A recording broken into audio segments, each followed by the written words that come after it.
सावित्री 2 बेटों की माँ थी। उसे इस बात पर बड़ा घमंड था। वो मानती थी कि बेटे घर की शान होते हैं। ये ले सावित्री, मिठाई खा, मेरे यहाँ पोती पैदा हुई है। ये सुनते ही सावित्री मुंह बना के कहती है, अरे तू तो लुट गई, बर्बाद हो गई, तेरे यहाँ लड़की पैदा हो गई। अरे तू ऐसा क्यों कह रही है? मैं तो बहुत खुश हूँ। अरे जब तेरी पोती के पीछे तुझे खर्चे पर खर्चे करने पड़ेंगे ना, तब ये तेरी सारी खुशी गम में बदल जाएगी। पहले लड़की की पढ़ाई लिखाई का खर्चा, फिर उसकी शादी का खर्चा। अरे आजकल की शादियाँ कितनी महंगी हो गई है। गहने बनाओ, लाखों रुपए पानी की तरह बह जाते हैं। लड़कियाँ तो सिर्फ खर्चा करवाने के लिए ही पैदा होती हैं। इस तरह लड़कियों के प्रति अपने विचार व्यक्त करते हुए सावित्री ममता को लंबा चौड़ा भाषण देके चली जाती है। अब तो आप लोग इस कहानी में सावित्री देवी का पात्र अच्छी तरह समझ ही गए होंगे। कुछ समय बाद सावित्री की बड़ी बहू भी एक लड़की को जन्म देती है। फिर क्या था, सावित्री पूरा आसमान सर पर उठा लेती है। हे भगवान, ये तू मुझसे किस जन्म का बदला ले रहा है? अरे मैं तो मंदिर में रोज आकर तुझसे कहती तो थी कि मुझे एक पोता चाहिए, और तूने मुझे पोती दे दी। इतनी मिठाइयाँ और प्रसाद चढ़ाने का क्या फायदा हुआ? तभी सावित्री की बहू निशा कहती है, क्या माँ जी, आप भी इतनी सी बात पर नाराज हो गई हैं? देखिए तो आपकी पोती कितनी सुंदर है, बिल्कुल आप पर गई है। अरे चुप कर, तुझे 9 महीने इतने महंगे महंगे काजू बादाम फल फ्रूट खिलाने का फायदा क्या हुआ? मेरे तो सारे पैसे बर्बाद हो गए।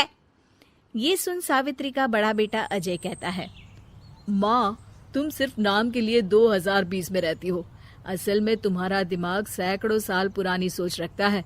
आज के जमाने में लड़का और लड़की में कौन फर्क करता है? मैं तो बहुत खुश हूँ कि भगवान ने मुझे लक्ष्मी के रूप में बेटी दी है। लेकिन सावित्री पर अजय की बातों का कोई असर नहीं होता। नालायक, अपनी पत्नी की जबान बोल रहा है। मेरा बड़ा बेटा तो हाथ से गया। लेकिन सावित्री देवी हार मानने वाली नहीं थी।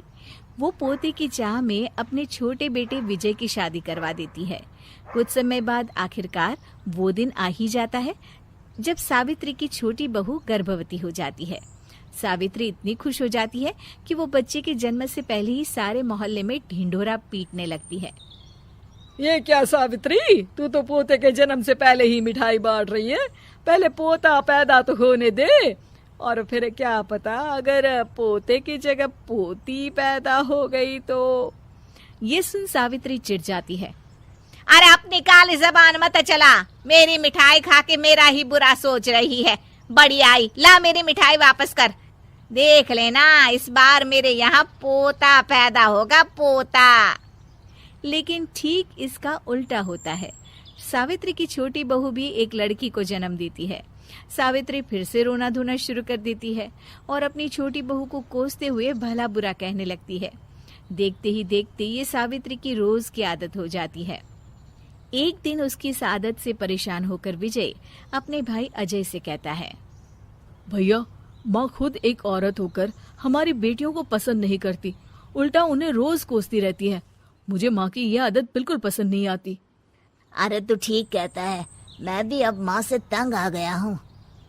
अच्छा, तो अब तुम दोनों इस तरह पीठ पीछे मेरी बुराई भी करने लग गए हो? नहीं माँ, हम चाहते हैं कि घर में शांति बनी रहे। हमें हमारी बेटियाँ बहुत प्यारी है। मैं नहीं चाहता कि वह तुम्हारे ताने सुन सुन कर बड़ी हो, और इसीलिए हम दोनों ये घर छोड़कर चले जाएंगे। हाँ माँ, मैं भैया की बात से सहमत हूँ। जब तुम इस घर में अकेली रहोगी तब तुम्हें अपनों की कीमत का एहसास होगा। अपने दोनों बेटों के मुंह से अपनी माँ के लिए इतने कठोर शब्द सुन सावित्री भावुक और रुआंसी होकर कहती है, क्या सच में तुम दोनों मुझे इस घर में अकेली छोड़कर चले जाओगे? हाँ माँ। हाँ माँ, अब पानी सर के ऊपर जा चुका है। मैं तुम दोनों के बिना नहीं रह सकती। अपनी सास के आंसू देख अजय और विजय की पत्नी अपने पतियों से लड़ पड़ती है। अरे जिसे जाना है वो जाए, मैं माँ जी को छोड़कर कहीं नहीं जाने वाली। भाभी आप ये क्या कह रही हैं? वही जो तुम सुन रहे हो, दीदी बिल्कुल सही कह रही है। हम बेटियों के संस्कार हमें सिखाते हैं कि सास माँ समान नहीं बल्कि माँ ही होती है और उस माँ की जिंदगी भर सेवा की जाती है। बेटे अपना फर्ज भूल सकते हैं लेकिन बेटियां नहीं। आप दोनों शौक से जा सकते हैं। माँ जी, हम दोनों के रहते आपको किसी बात की फिक्र करने की जरूरत नहीं।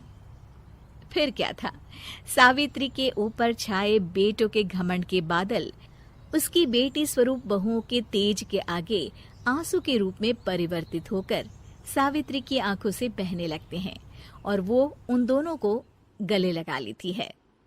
मैं जिंदगी भर बेटियों को कोसती रही, लेकिन आज तुम दोनों को देख मुझे समझ आ गया कि बड़े अभागे होते हैं वो लोग जिनके घर बेटियां नहीं होती।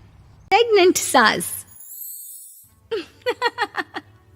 जमाना कितना भी बदल जाए, इतना भी नहीं कि बहू घर आए और सास गर्भवती दिख जाए।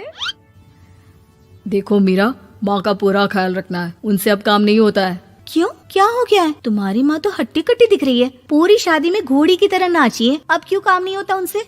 वो माँ प्रेग्नेंट है ना, बच्चा होने वाला है। मैं कभी भी भाई बन जाऊंगा इस साल के अंत तक। क्या बोल रहे हो? वो सर पर हाथ रखकर बैठ जाती है। यार, पहले क्यों नहीं बताया? कैसा मजाक है ये? झूठ बोल रहे हो ना? हाँ, झूठ बोल रहे हो ना? तभी ससुर की आवाज आती है। बहू, पानी गरम कर दे, तेरी सास को दवाई देनी है। समय पर दवाई ना दी तो परेशानी हो जाएगी। और हाँ, जरा काजू पीस कर दूध में मिलाकर ले आना। तेरी सास खुद से तो अपनी संभाल करेगी नहीं। हे भगवान, ये मैं क्या सुन रही हूँ? ये ससुर जी को क्या हो गया है? मैं क्या सोच कर आई थी? हाय रे, मैं तो किसी को मुंह भी नहीं दिखा पाऊंगी। अब ये रोना धोना बाद में करना, पहले गर्म पानी कर दो, माँ को दवाई देनी होगी। और हाँ, रात को माँ के पैरों में तेल लगा देना। बहू को गुस्सा आ जाता है, वो बड़बड़ करती किचन में जाती है जहाँ उसका ससुर खड़ा होता है। एक बड़ी जिम्मेदारी है हम सबके सर ऊपर। इस उम्र में माँ बनना खतरे से खाली नहीं होता। हाँ हाँ पता है, तो क्यों बन गई माँ? अरे खतरे से कम नहीं है तो क्या जरूरत थी लल्ला पैदा करने की? कैसी बात कर रही हो बहू? क्या तुम खुश नहीं कि घर में एक नया मेहमान आएगा, छोटे छोटे पैरों से पूरे घर में घूमेगा? पिताजी, ये हाथ जोड़े आपके, आप यहाँ से जाओ। ये शायरी बाद में बताना, अभी मैं पानी गरम करके थर्मस में दे देती हूँ। सारा दिन पिलाते रहो गरम पानी। और हाँ, ये बच्चे की बात बार बार मुझसे कोई नहीं करेगा। बहू का पारा अब चढ़ा ही रहता था। वो काम तो सारा करती, लेकिन किलस किलस कर। मीरा सारे काम से फुर्सत पाकर बैठी होती है कि माँ का फोन आ जाता है। बेटा, बहुत बड़ी जिम्मेदारी है तेरे सर पर, अच्छे से निभाना। ससुराल में हर किसी को खुश रखना वैसे तो मुश्किल है, लेकिन भगवान ही हिम्मत देता है बहू को हर कुछ सहकर सबको खुश रखने की। क्या बड़बड़ किए जा रही हो माँ? जानती भी हो कि यहाँ क्या चल रहा है? मेरी सास, अरे तेरी सास तो देवी है देवी। कितने खुश हो रहे थे सारे तेरी सूरत देख देख कर। पता नहीं जैसे बहू नहीं कोई मन मांगी मुराद मिल गई हो उन लोगों को। अरे बात तो पूरी सुनो। मन मांगी मुराद तो पूरी हुई है। अरे मेरी सास को बच्चा होने वाला है, प्रेग्नेंट है वो। क्या बकवास कर रही है मीरा? ये बात किसी को कहना मत। मुझे तो बता दिया, लेकिन अब अपनी जबान सिल ले। कहाँ है तेरी सास? बात तो करा मेरी। पूछू जरा, पोता पोती खिलाने की उम्र में खुद का बच्चा खिलाने का शौक कहाँ से आ गया? और आया भी तो बताना तो चाहिए था। अब क्या नाक कटाने के लिए हम लोगों से रिश्ता जोड़ा है? रुक, तेरे पापा से बात करती हूँ। मीरा फोन रखकर लेट जाती है। वो एक सपना देखती है कि उसकी गोद में एक बच्चा खेल रहा है। भाभी की गोद में कितना खुश दिख रहा है ना, लग ही नहीं रहा कि भाभी है। मैं तेरे लिए क्या लाया हूँ, सोने की बालियां। तेरी शादी में तो मैं बुढ़ा हो जाऊंगा ना।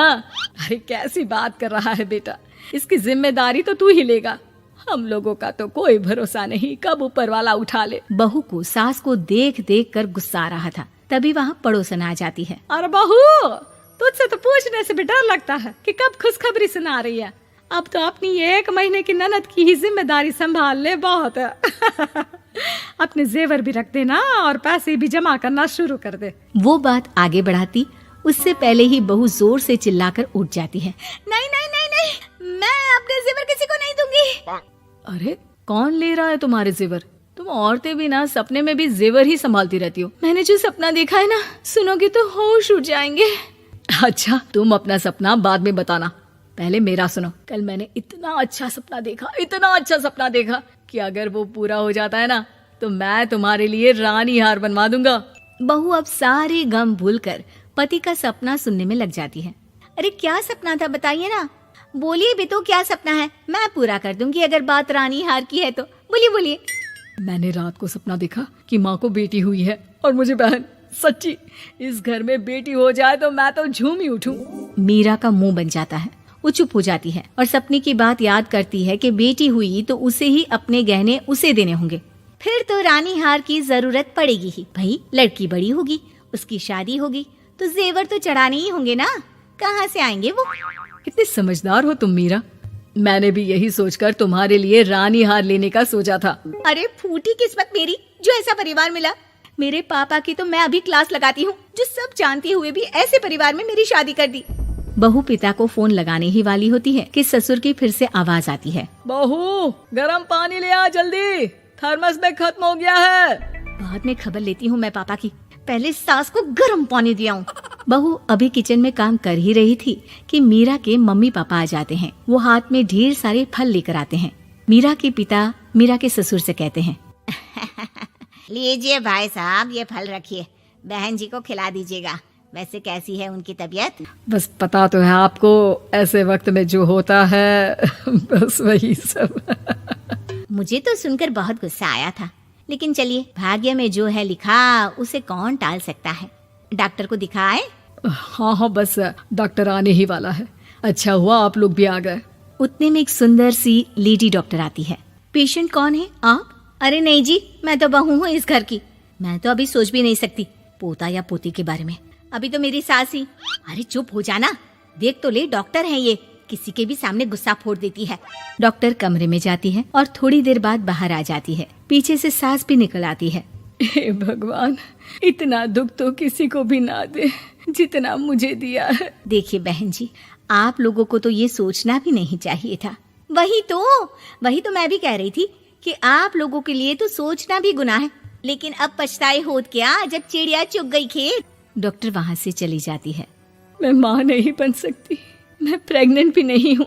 ये कैसे? तुम तो बोल रही थी कि अरे वो गैस का दर्द था और पेट भी गैस से फूल रहा था। डॉक्टर ने चूर्ण दे दिया है, गर्म पानी से फांकना है। हाँ? मैं अभी लाती हूँ गर्म पानी। अरे मैं तो गीजर ही लगा देती हूँ। हाय रे, खुशी के मारे पागल ना हो जाओ।